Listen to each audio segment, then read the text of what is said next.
Hello, I'm Dr. LaGary Carter, Dean of the College of Health Sciences. Welcome to Jones Hall, home of the College of Health Sciences. Within the College of Health Sciences, we have the School of Nursing, the School of Social Work and Human Services, and the Department of Kinesiology and Health Promotion.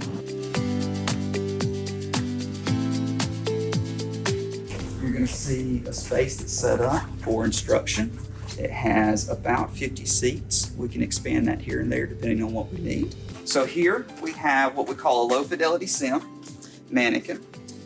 This is a model that you can see are located in each of the beds. So along with the 33 bed bays, we also have mannequins in each of those. We have the realistic headboard that you're going to see in the hospital environment with oxygen, medical air, and suction equipment. We've got bedside vital sign monitors. Also on this side of the bed, we have got some really neat simulation pads. So this is just a normal mobile device here. And with this, you can see that it shows the pump. This will allow us to program 8 different styles of pumps within this. One thing that we've learned is you can never have enough storage. So we fashioned this storage location right after what a student would see on a hospital unit. Similar to a central storage space. So we wanted students to be able to have to come in, to be able to look for those supplies, and to pull what they need to be prepared for whatever skill they may be learning that day. What you see in this room is a high fidelity simulation mannequin. A nursing Ann is what it's called. And a very, very expensive piece of equipment, but she does some fantastic things. And again, this is an environment to provide students a learning space that's safe, and for them to see things as realistic as they possibly can. And so I'm going to ask Jenna just to kind of tell us a few things that the Nurse Ann can do and show students. So with our Nursing Ann, she provides a safe space so that we can practice on different things. We can work on our ACLS, our basic life support, so we can actually cause this patient's heart to stop, and our nurses would have to practice bringing that patient back. You can provide full CPR on this. She's pretty awesome at all the things she can do. We also have some really high-tech equipment in here in terms of cameras, microphones, and speakers. And so that is all just to influence the student experience, and it allows the instructor to see different points of view. And so what would happen if we were using this today for real is after Jenna and I took care of this patient, we'd stop, we'd go sit and watch our video with our other groups of students with us, and we could critique. We could talk about what we did well, what we didn't do well, what we may have missed. And so it's an exceptional learning opportunity. We're very excited to have this high-tech equipment. And so I'd love to highlight our lobby. It is a beautiful, expansive space. It's a great place for students to be able to come in, to relax, to study, to meet. We've got brand new furniture, comfortable seating locations, powered tables here so that students can plug in their devices and really just spend all afternoon here studying and learning whatever they may need.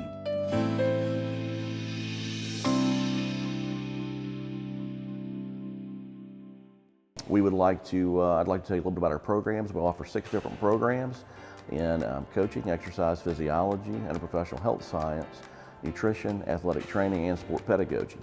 And we're going to first start with the sports science lab down the hallway. So if you guys would like to follow me. This is where we house the equipment for teaching and research in the strength and conditioning world. We have coaching, sport pedagogy, as well as athletic training and interprofessional health sciences utilize this facility. This new facility will be state-of-the-art in weight training and strength and conditioning. This was named after John Doc Anderson, who was previous chair of the Department of Athletic Training. So as you can see, 5 different new squat racks, weight racks. We'll be able to utilize our strength and conditioning teaching as well as research in that area. All right, and we're moving over to the movement education lab, and this lab houses research and teaching in motor behavior, motor development, as well as perceptual motor programming, sport pedagogy, and coaching utilize this facility. Come on in. Okay, and as you can see, we have some students in here already sitting down. This is our teaching side, our didactic side, and then we'll move over to the movement side to utilize the facility over here. So as I mentioned before, this will house the coaching and sport pedagogy programs in a variety of ways, as well as we have the addition of some of our activity courses that are coming over, such as archery, yoga, and dance. And then we also have our homeschool program, recognized by the American Kinesiology Association, that will be in here on Fridays. Yeah, so this is our applied physiology lab. This is where we measure things such as metabolism and body composition. This is where our exercise physiology program is mainly taught out of, so our teaching and research is in this lab. So let's head on in. Yeah, my name is Michael Green. I'm the director of the coordinator of the kinesiology labs, and this is our applied physiology lab. We've got a lot of really neat equipment in here. I'm happy to show you a few of the things that we've got. We've got a lot of ergometers for measuring various exercise parameters. Obviously, we've got some treadmills, got some cycloergometers, got some rowing machines. We also have the ability to measure metabolism. That's one of the things we do a lot in our exercise physiology courses. Basically, any of the ergometers can be attached to one of several devices to measure how much oxygen a person consumes, which we can also estimate the caloric expenditure. So it's really neat. You can get a lot of smart devices that actually estimate that. We can actually measure it in here. In addition to metabolic measurements, we've also got some ways to measure and estimate body composition. One of our most popular pieces of equipment is the bod pod that you can see over there. That estimates body fat percentage using air displacement as opposed to water displacement. We also have several devices that are referred to as BIA devices. They actually send a very low voltage signal to your upper and lower body, also estimate body fat percentage, as opposed to the sort of old-fashioned way of doing it with skin fold calipers, which we also have and we also expose our students to.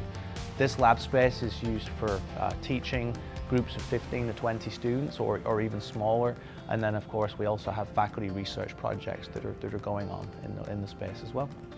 So here we are at the entry point for the School of Social Work and Human Services. As you can see, this office suite is labeled 204, and this is where, if you want to meet with any of our School of Social Work faculty and or Human Services, this is where you want to be. So follow me inside. So once we come in, you will see our setup here where faculty have their offices. Here we have a little piece about who we are as researchers and scholars here at the School of Social Work.